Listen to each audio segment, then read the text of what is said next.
Olá pessoal, tudo bom? Hoje nós vamos falar um pouco rápido aqui sobre números racionais. Só que vamos ver diretamente o número decimal exato. Também associá-las a uma fração decimal, né, que estão diretamente associados. O que pensa em um decimal exato? Eu coloquei aqui, ó, decimal exato é um número decimal que possui uma quantidade finita de casas decimais. Por exemplo, aqui está 1,3, só tem uma casinha depois da vírgula, então é uma quantidade finita. Nós vamos ver que poderia ser também 1,333, pontinho, pontinho, pontinho, e seguir infinitamente. Isso não seria um decimal exato, por exemplo, porque tem uma quantidade infinita de casas decimais. Esse 333 ele se repete infinitamente, na verdade. Então, decimal exato é isso, que dá para vocês contarem a quantidade de casas decimais ali, casas depois da vírgula. Então, nós vamos aprender a fazer a leitura correta do número para que nós possamos ter um aproveitamento máximo possível desse número. Nós costumamos falar que é 1,3, mas é muito importante nós aprendermos o seguinte, que a primeira casa depois da vírgula é chamada de décimos, a segunda, centésimos, a terceira, milésimos, depois décimos de milésimos, centésimos de milésimos, milésimos de milésimos e assim sucessivamente. Eu só coloquei essas quatro aqui, ok? Aí como é que ficaria na verdade? Eu vou distribuir esse número aqui, que conhecemos atualmente como 1,3, vou distribuir aqui nessa tabela. Então vai ficar 1 aqui, a vírgula aqui nessa parte e o 3 aqui. Repara o seguinte, que esse número eu posso lê-lo da seguinte forma: 1 inteiro, porque é uma parte inteira, e 3 décimos. Eu posso ler esse número assim, 1 inteiro e 3 décimos.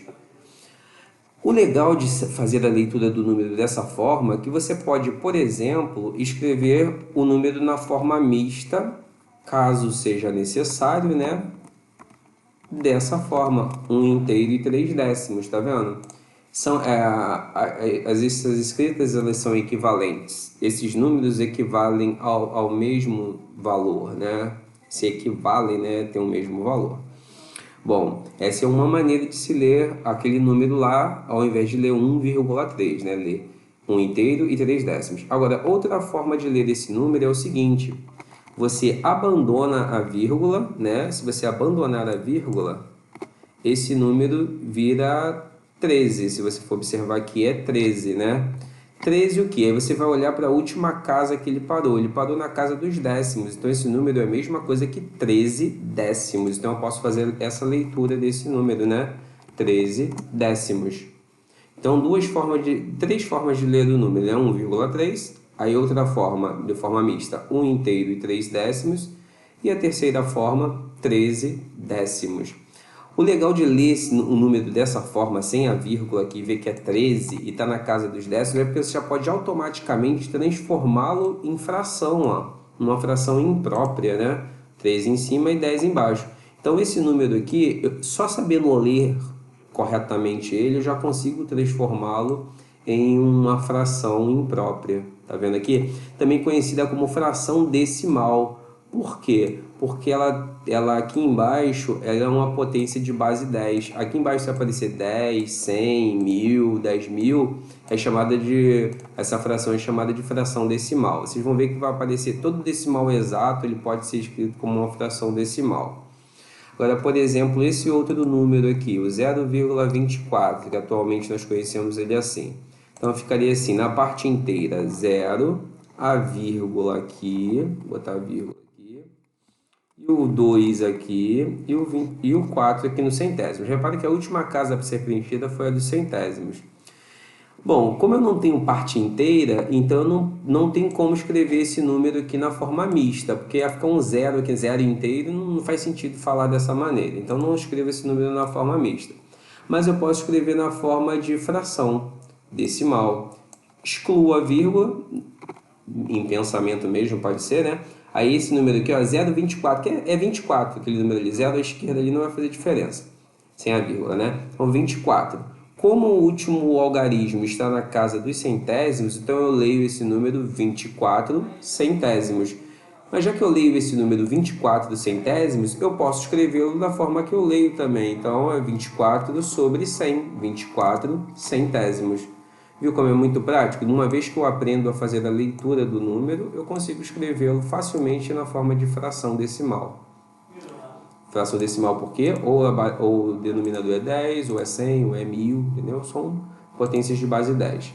Agora, esse número aqui, para finalizar, ó, vai ficar o 2 aqui, né? A vírgula aqui. Aí, mais ao lado, o 5, o 5, o 6 e o 3. Repare que a última casa a ser preenchida é a casa dos milésimos. Então, eu posso escrever esse número na forma mista, se eu quiser, que é 2 inteiros, né? Só tem 2 na parte inteira, e tem 563, olha o último número, são milésimos, então é dividido por 1000, como é milésimos, né? Então eu coloco assim. Então eu posso escrever esse número assim, ó, 2 inteiros e 563 milésimos. Ou também eu posso escrever esse número em uma forma de fração imprópria, que é o seguinte, ó, eu excluo a vírgula e vejo esse número todo como se fosse um só. Vai ficar 2.563. Vai ficar assim, 2.563. Como tem 3 casas decimais aqui, ó, a última casa, já que tem 3, a última casa é dos milésimos. Já que a última casa é dos milésimos, eu coloco dividido por 1000. Então, é 2.563 milésimos, uma forma correta de se pronunciar esse número e transformá-lo diretamente em uma fração decimal. Repare que é bem simples, né? Uma vez que você sabe ler, você sabe escrevê-lo em forma de fração. É só isso. Abraços e tente fazer as atividades propostas, tá?